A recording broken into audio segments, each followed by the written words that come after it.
Hey guys, Matt Science here, and today I am here for day number 17 of r/RegularRevenge. We've gone quite far into this third month already, and I'm not even at the end of the second month. As I'm recording this, it is not even September yet, which is just crazy how fast I'm filming these and getting them out. But today I have 3 stories lined up at the very top of the screen, as you can see. I'll start at the right side and make my way left for this episode. So first story, nephew's bully gets attacked by murder of crows. Because that's what a group of crows is. It's a murder. This happened long enough ago, and the bully, let's call him Tom, and his family have moved away, though I feel safe telling the story. TLDR is the title. My background. So, my nephew, let's call him Ethan, went to elementary/primary school about 2 blocks away from me. Since both of his parents, my sister and my brother-in-law, worked, we had an arrangement that Ethan would come stay with me after he got out of school until his parents would come pick him up and take him home. Since I worked from home, I was able to help Ethan with homework, make snacks, and play with him. It was a pretty cozy arrangement. Ethan and I are pretty close, and we had lots of fun playing catch in the yard. He's now pitching baseball, getting my butt kicked in video games, and even just relaxing with a good movie. Depends on what you pick as your movie. If you get it like kids' movies, not a lot of them are good. Especially not Sausage Party. Avoid Sausage Party. Overall, life was pretty good, except for one problem. That problem was named Tom, another kid who was across the street from me and was in the same grade as Ethan. Beginning in maybe 4th grade, Tom decided that Ethan would make a good target and would bully him on the walk to my house. It wasn't unusual for Ethan to show up with bruises or tears in his eyes because of the very shit Tom pulled. Ethan never would fully tell us, out of fear, wanting to protect us, what the hell was going on. This became such a problem that Ethan's parents and I complained to the principal and even tried asking our local police department what we should do. Unfortunately, the advice/response was all the same. Ignore him, we can't do anything because there's no proof. Not happening on school grounds, make friends with him, kids will be kids, etc. Yes, make friends with your bully. Really, just get to know your bully. Like, why the fuck would you say that? Since the attacks were happening during the walk to my house, I started showing up at Ethan's school to walk him to the nearby baseball field to practice pitching and batting. This worked for a couple of weeks, and Tom was never a problem. Probably because he saw the baseball bat I was carrying, and I'd look at him with, "I will not be afraid to use this on you if you pick on Ethan around me," glaring in my eyes. Unfortunately, this just led to the bullying happening at school, and it was even worse this time around because Ethan needed his auntie to help him. Hey, oh, you're a little sissy, you're a little bitch. Sort of territory, yeah. Once again, the school did nothing because they're about as useful as a screen door on a submarine. We even went to Tom's parents, begging them to knock some sense into their son. I won't go into too much into that confrontation because we'll be here forever. But let's just say that home environment was probably a good reason for why Tom was picking on Ethan. During this time, Ethan was miserable. He was too afraid to go outside and play because Tom would be there to harass him, and he admitted to me later that while he loved me and was happy that I'd walk him home, he wanted to be a big boy and take care of his own problems. To say that Ethan's parents and I were at our wits' ends is an understatement. We wanted to help him more than anything, but with both Ethan being withdrawn and being out of resources, it was safe to say our hands were tied. Let's hope they weren't tied with the Ziplocs.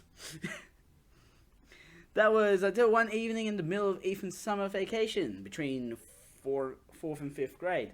I was watching the news when I came upon a special on corvids, ravens and crows. A research team did an experiment on wild crows and ravens to test their memory. It turned out that these birds not only had a sharp memory, but would attack anyone who did another crow harm. The best part? They never forget. Even after several weeks / months, they remembered the good or bad people. I knew we had a local murder, a flock of crows nearby, and decided to put this little tidbit of knowledge to the test. The setup.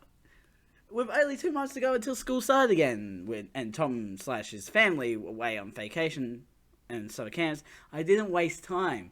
I brought a huge bag of birdseed and at the times Ethan would walk home, I would walk the path and drop little handfuls of birdseed in full view of the crows, always remembering to take a different route to get to school so that the crows wouldn't get confused. It took maybe a week or so before I noticed more crows arriving, and they eventually started leaving shiny things, bottle caps, buttons, discarded gum wrappers, etc. for me to find. Once I was sure I had the crows knowing I was the good guy, I brought Ethan into this. We walked the path and fed the crows. Soon enough, the crows would start coming out and we'd be friendly with them, giving them names and listening to them gossip while sharing news of our own. We must have looked really weird to the neighbours, but Ethan really enjoyed it and even looked up things about corvids on his own. He learnt the shiny stuff the crows were leaving were a form of currency, thank you presents.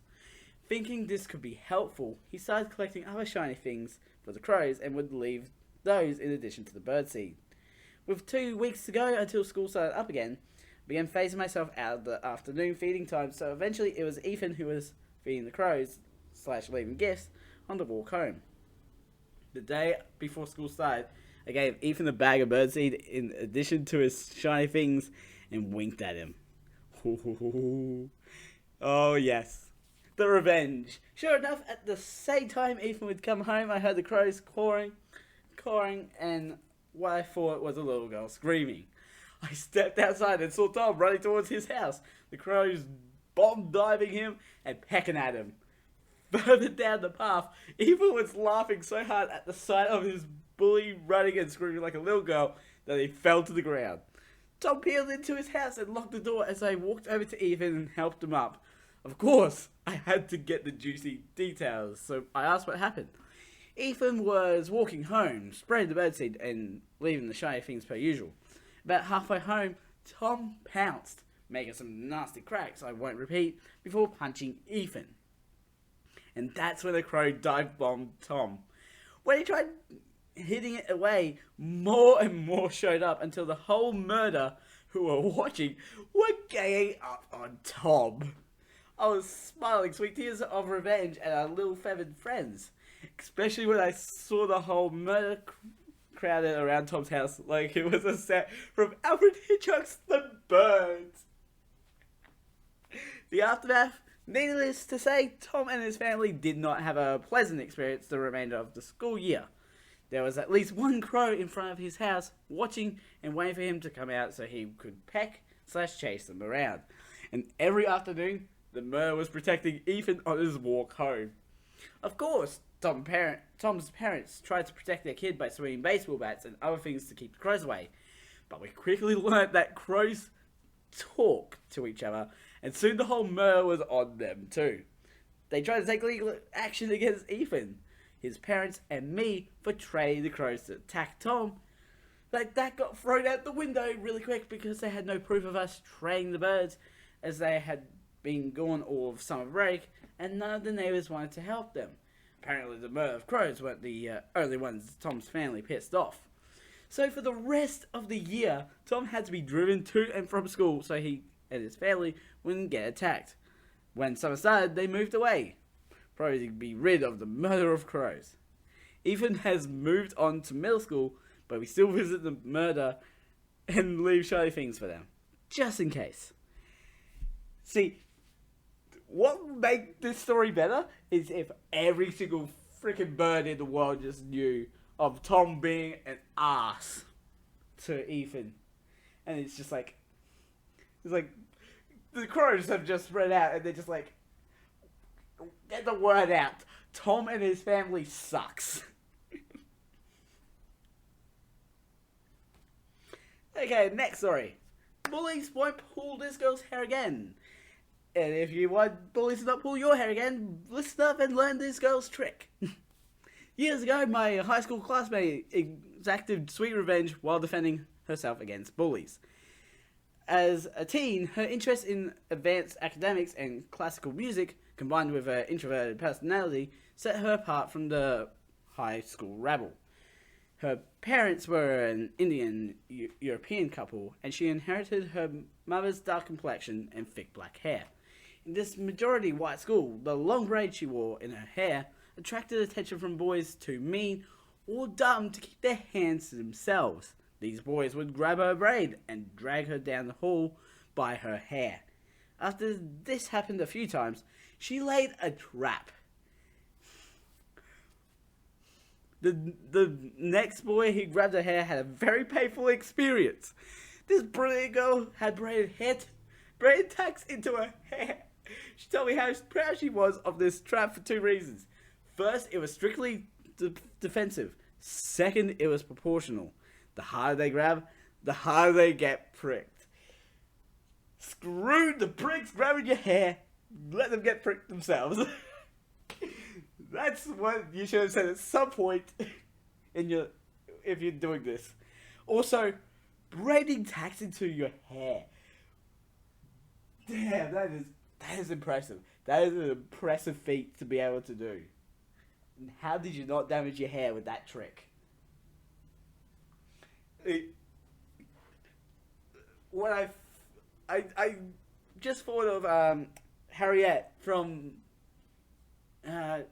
Super Mario Odyssey, the rabbit girl with the giant ball on her hair. I just pictured that situation, but it's the whole hair. It's just just swing around and just hit people in the face, and they just get hurt.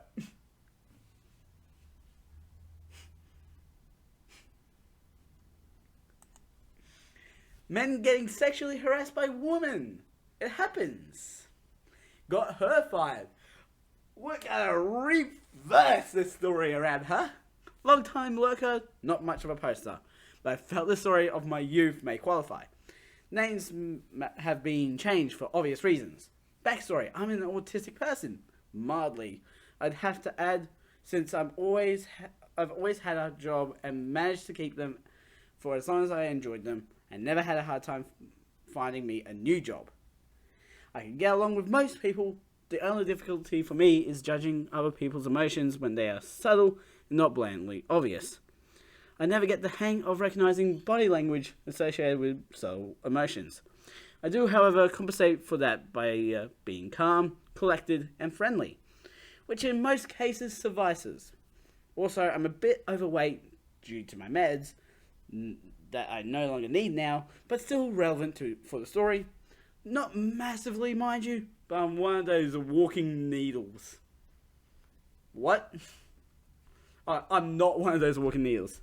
I have a bit of a man bump, but you only notice it when I sit down. Hey, I got a bit of a man bump myself. Nothing wrong with a man bump. Due to my overall length, 198 centimeters, 6'4", it's highly noticeable, especially if I have the shop overcoat on. Man, you are tall!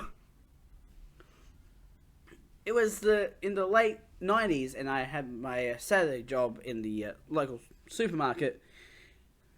I had switched my Saturday job in the local supermarket into a full-time contract for the summer. And since I recently turned 18, I was offered a contract which I took. The pay wasn't bad, and the job wasn't that exhausting. The supermarket I worked for was a big one, not as big as some of those in the USA or France, but for my country, it was one of the largest. My job was to stock and manage the separate liquor shop and ring out customers their booze, as well as shift stocking in the main store and the occasional shift at the registers. I liked doing the liquor shop as it was small, I knew most of the regulars, and felt respected since I knew a lot about the drinks we sold. Even a regular sought me out for advice on the occasional gift to someone else, and came back to tell me, telling I had nailed it with the gift suggestions. Admittedly, I didn't get it right 100% of the time, since I didn't know the people they bought presents for, but by asking the right questions, you usually get a good idea about likes and dislikes. I want to clarify that I'm not an alcoholic by any stretch of the imagination. Far from it. I do like an occasional beer or whiskey in the weekend, and it's rare that I consume more than one. However, over the years that I had worked there, 4 years, I did manage to taste most of the liquors and distilled goods if bottles got returned, either opened or unopened, for whatever reason, or if a distiller or distributor did a demo in our department. All in all, it was not a bad job for an 18-year-old. In order to get from our department to the break room, there were 3 routes I could take. However, all routes passed by the meat department, and they recently hired some new girl. Let's call her Lindsay. In the beginning, Lindsay was nice to me, but my calm, collected, and friendly demeanor apparently ticked her off to no end when that wasn't the emotional response she expected to her stories. Years later, I heard she may have a crush on me, but since I already had a girlfriend, I wasn't very receptive to her. Well, to her way of asking for my attention. Back to the story though. One day I was on break. I'm buttoning my shop overcoat, a sign in my country someone is on their break / indisposed, and headed for the break room. As usual, I stopped to chat with some colleagues on the way, said my hellos as the store was so big you could easily not see each other all day. It was a good 5 minutes walk to the break room, and since earbuds with music weren't as common yet, greeting my colleagues along the way was a welcome distraction. As I reached the meat department, Lindsay was already cleaning off the meat slices, and as soon as I rounded the corner, she started to chat. When I said hello, as I usually did, she started to chat me up as she tried to grab my attention.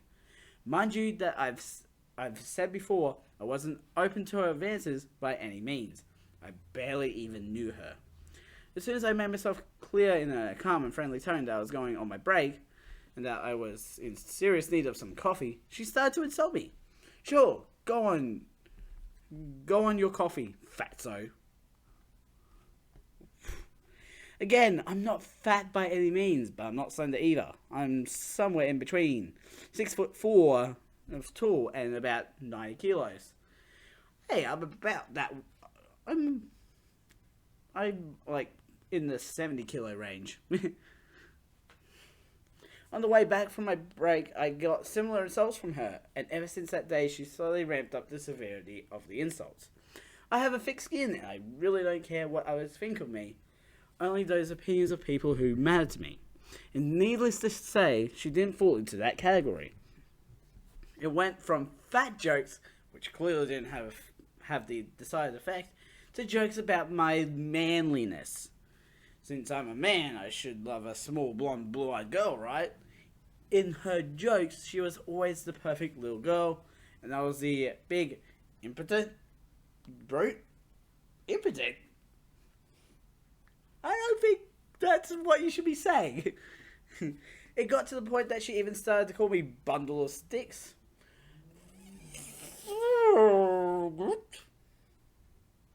I don't know if I should say that word. Or happy or / jolly. Gay. Oh, bundle of sticks. Oh, Jesus Christ. Since I didn't adhere to the stereotypical man of drooling over her physique. I admit she wasn't bad looking on the outside, some might even say pretty, until she opened her mouth. She cursed like a sailor and had the manners of a chimpanzee. Though I had seen chimpanzees eat with a fork and knife, so I'm not sure if that would be a fair assessment regarding the chimpanzees.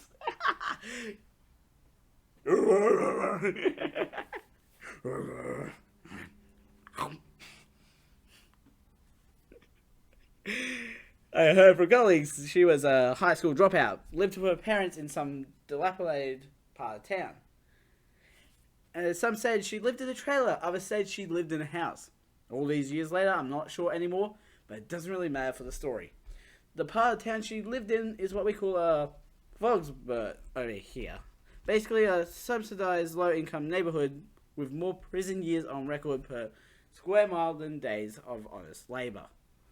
Since her calling names tactic obviously didn't work and didn't have this desired effect, she approached with a new tactic. When I went on break, she went out of her way to sync her break with mine, even as far as to call my department head to find out at what time I would be on break. Over several weeks, she managed to sync her break time with me several times, and she would talk up to me, pinch me in the butt so I would spill coffee or soda all over myself. As I tried as hard as I could to ignore her, but that only made it worse. But if I knew that if I snapped and slapped her, my job would be on the line. As in those days, it was her word against mine, and who would, in their right mind, believe my word over hers? Me, a big 6'4" bear of a guy, against a 5'4" tiny blonde girl. The odds were not stacked in my favour if I were to lash out. So I needed a plan, as this had to stop. My girlfriend at the time told me to report her. She was right, I figured as much, but the problem was proof. Our break room had no cameras, nor had the hallway leading to the break room. The warehouse did have cameras, but who in their right mind would have their break there? Well, that's me.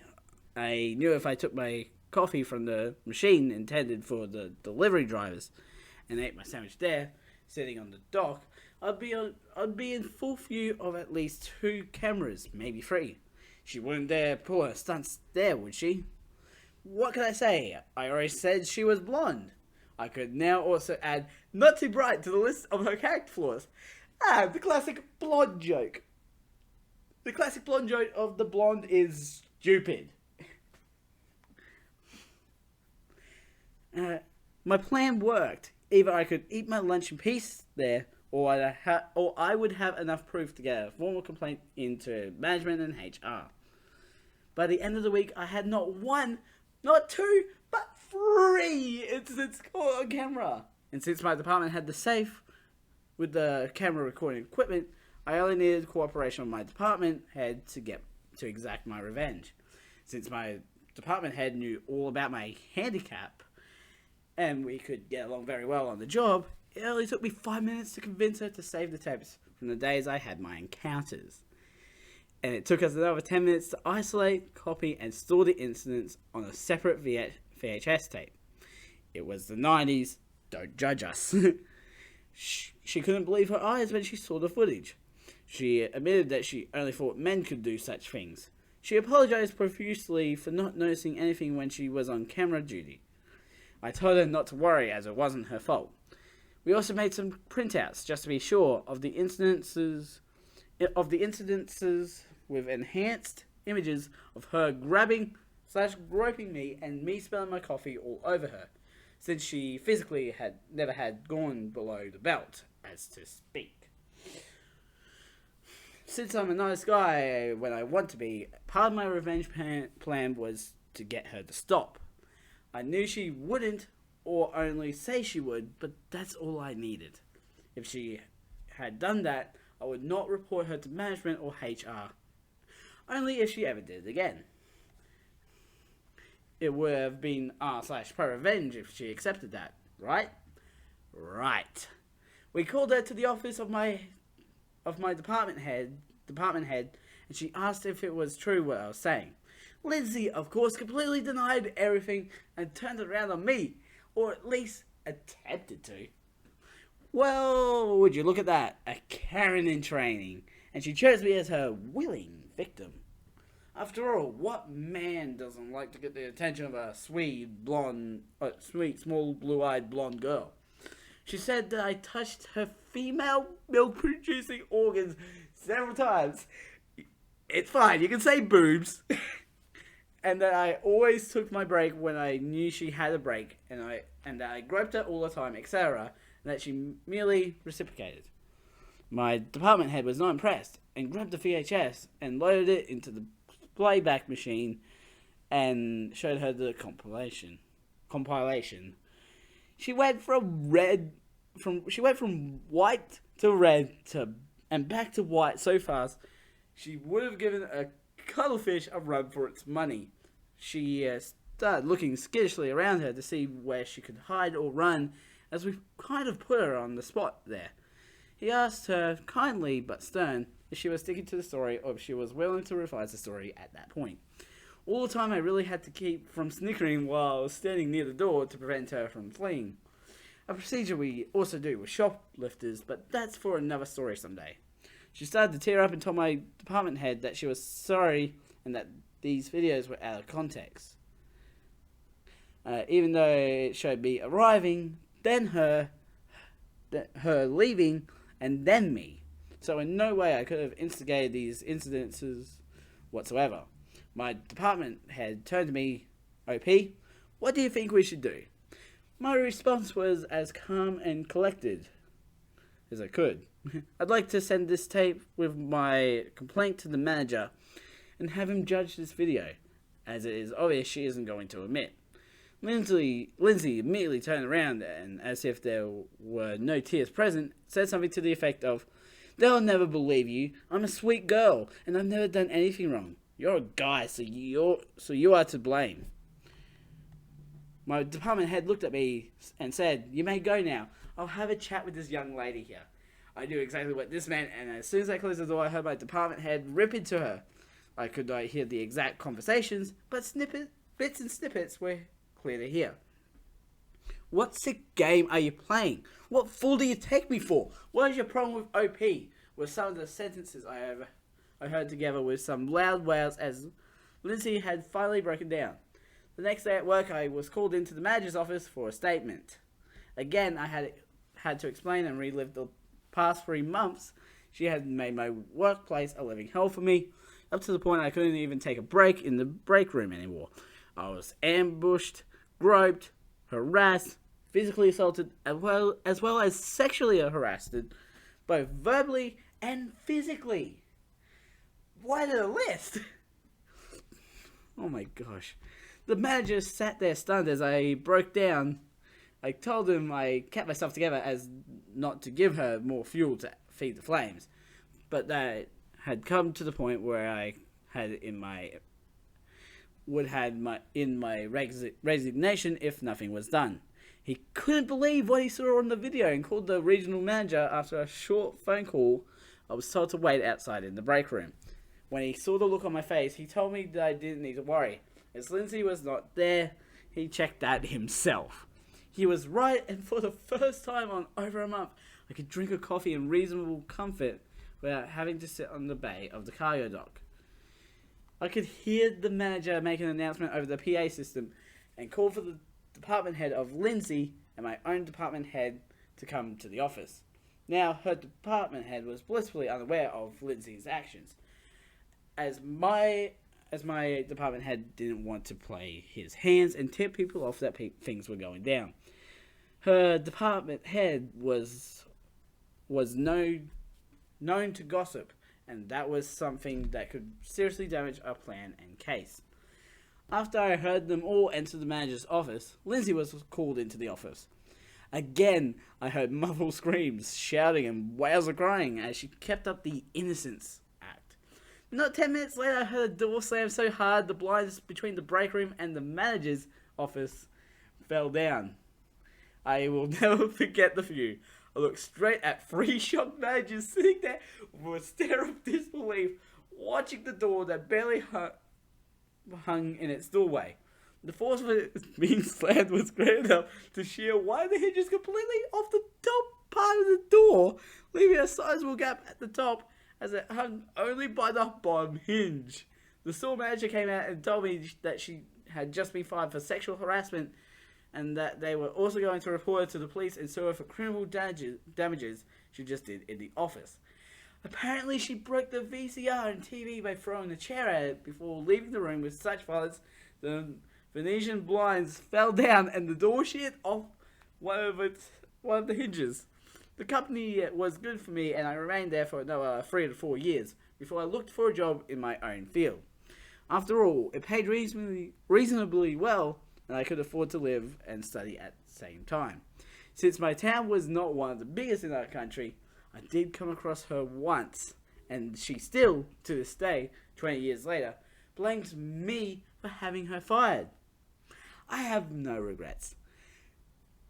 Damn, bitch being super strong. Like, how do you have enough force to break a door? At the hinge as well. The hinge is like pretty hard to break. And also throw in a freaking chair. Like, how do you rage that hard? Like, I have thrown my chair before in absolute rage, but not at a TV. I'm not that stupid. I am that angry, but I'm not that stupid. Oh my gosh. Anyways, I'm gonna end this crazy episode. Just every episode from now on is just gonna be as more crazy than the last, I guess. Links will be in the description to my main channel and also the channel that you're on right now, with links to the playlist and the last episode. Don't forget to subscribe and hit the notification bell so you know when the next video comes out. A ding, a ding. I'm Mad Scientist. Mad Scientist out.